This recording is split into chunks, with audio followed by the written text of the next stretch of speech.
இந்த கூட்டணி இறுதியானது. நிறைய பேர் இப்போது இந்த புது தியரி பேசுகிறாங்க.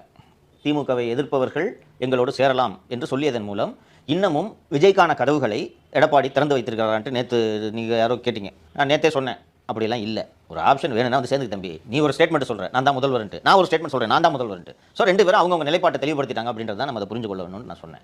பலர் நினைப்பது போல இறுதி நேரத்தில் டிசம்பர் அல்லது ஜனவரியில் பிஜேபி வேண்டாம், நான் விஜயோடு போகிறேன் என்ற முடிவை எடப்பாடி பழனிசாமி எடுக்கவே மாட்டார்.